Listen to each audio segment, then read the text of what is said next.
Hi, Paperweight Girl here, and my daughter's coming home for the Christmas holidays, and she should be here sometime today or tomorrow.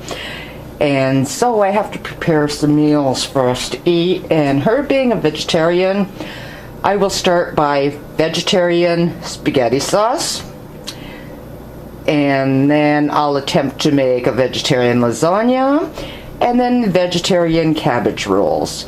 Now, to start off with my spaghetti sauce, I'm just going to start with pre-made spaghetti sauce in a can. I might use 2 or possibly 3. Put them in the crock pot, and I'll add a whole whack of other ingredients to it. The already made sauce, and I'm going to use 2 cans only, because depending on what else I put in is whether or not if I have room for the 3rd can. In that goes. I also have some tomatoes that came out of the garden, not last year, but the year before. That'll go in. It was my last container of tomatoes from the garden. Next, celery goes in. Next, I'm going to add some chopped up baby carrots, and I grabbed about a handful. And I prefer baby carrots to regular sized carrots. Then I chopped up some mushrooms, garlic, chives, and I'm going to throw a couple of basil leaves in there. Last ingredients to add in is red lentil beans. Like I said, my daughter's a vegetarian, so I gotta have some type of protein in there. Then I'll give it 1 stir and see if I have room enough for the 3rd can of spaghetti sauce. Okay, let's stir all the ingredients together. Oh yeah, I'll have room for the other can, so I'm just gonna throw that last 3rd can in. And goes 3rd can, ready-made spaghetti sauce. Turn it on high. Give it 1 last stir.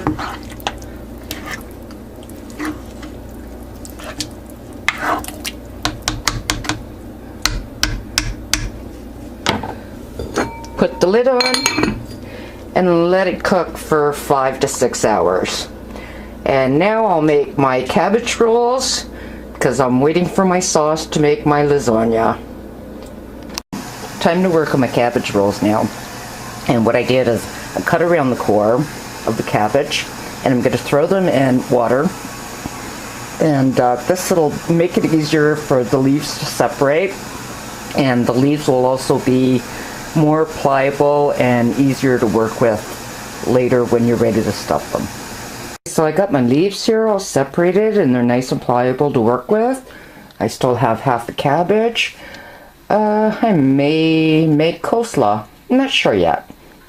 It's time to make my stuffing for the cabbage rolls, and I just put in red lentils in there, and I didn't put very much because I don't know how it's going to turn out. It's the first time I actually made cabbage rolls with the beans.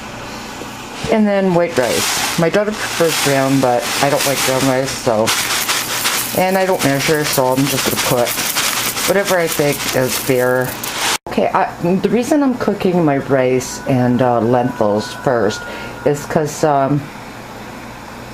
if you don't, your cabbage rolls end up being really dry, even with the liquids that you put to mix with it. So it's best to cook it, even if they're not fully cooked, just cook it a partial way, and this way your cabbage rolls won't be so dry. I let my rice and lentil beans cook for about 10 minutes. That should be sufficient and to give me some nice moist cabbage rolls. So I'm going to drain it out, let it cool off, and add the other ingredients. So okay, now my rice and lentil mixture has cooled down where I can handle it. What I'm going to do is add a bunch of chopped white mushrooms into the mixture, and also some frozen peaches and cream corn. And I don't know why I want corn in this mixture, but I'm putting it in anyways. One of the last things I have to add to my mixture is tomato soup. And I'm going to open up this can and dilute it with half a can or 3/4 of a can of water. And I'll add it to whatever I have now. So everything's mixed together now, and we're ready to stuff the cabbage roll. Okay, so I'm ready to fill the cabbage. So I'm going to take a heaping spoon of my mixture and just slap it on there. And I'll have to let you know a secret. The last thing that goes into my cabbage leaf is a nice big chunk of cheese. You can use whatever you want, marble, mozzarella, cheddar, but it's totally amazing. And now all you have to do is wrap it and put it in your pot. So all of my cabbage leaves are stuffed, and the very last thing to do before it goes in the oven is tomato juice. That's how I baste them. And I always save some tomato juice because it seems to evaporate when I cook it. So I'll baste them real nice. Okay. And the rest is to be saved for basting purposes. So it's ready to go into the oven, but I'm going to put it in the fridge and I'm going to wait for the lasagna to be made, and I could throw them both in the oven at the same time and save on electricity. My spaghetti sauce is done. It smells so good, and it's going to make a wonderful sauce for my lasagna.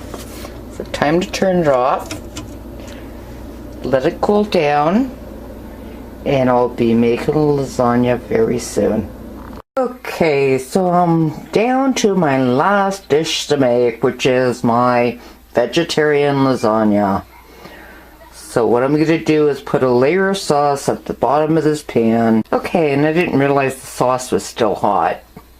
But I'll let it sit for a while, and I've got my lasagna noodles right here.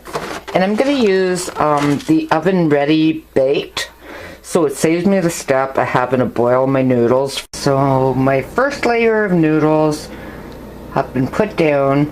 I'm going to put more sauce. Believe it or not, I'm going to use cottage cheese. We're going to put spinach.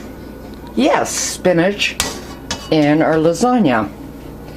So this is fresh spinach. You can use frozen as well. Grated cheese. Using marble again. And you just put a layer of that. On the first layer, I'm also going to add Parmesan cheese.